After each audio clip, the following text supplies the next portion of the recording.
Emilio Catalano. Oh, ce l'ha spiegato molto bene il nostro poeta, noi lo sappiamo, non basta così mettersi in una festa esagerato e divertirsi. Quasi. Per divertirsi in una festa, signore e signori, è un diritto che bisogna conquistarsi. Eh sì, perché non è che... Perché la festa è qua, non è che la festa diventa automatica. Signori e signori, questa canzone ci vuole dire questa cosa: bisogna combattere per i propri diritti nella festa propria o anche nella festa altrui, diciamo. Comunque bisogna combattere. Ladies and gentlemen, si chiama Fight for Your Right.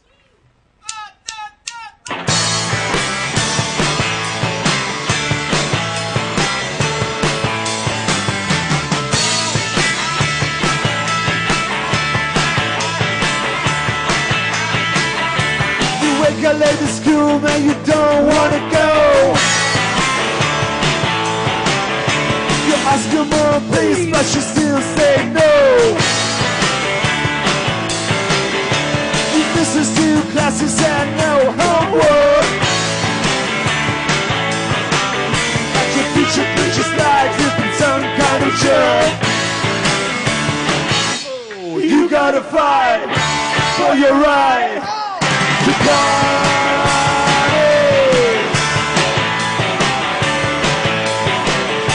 Your public country smoking and said no way.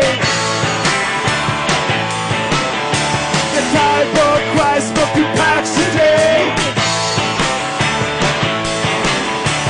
Now let it down and set you dry. Now your mom throw away your best pointer back. You gotta fight for your right to party.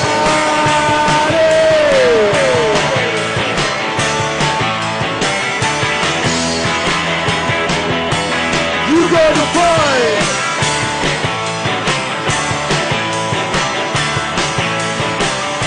To step out this house and don't close your gun away.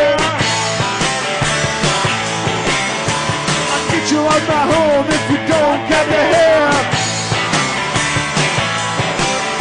The moment Mr. Dinner said, what's that noise?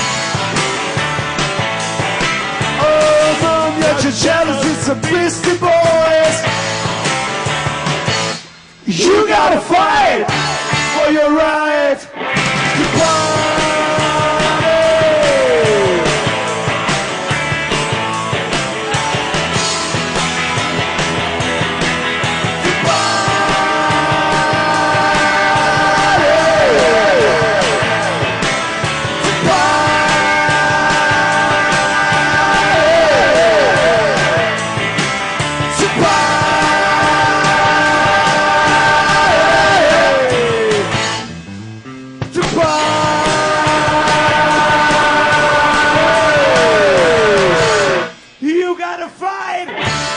Your right to party.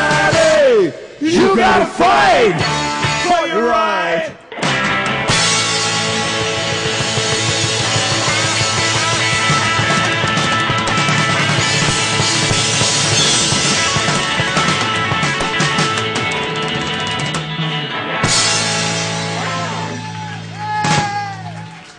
E quando si parla, diciamo, di feste, di party, è arrivato il momento del nostro anti-musica!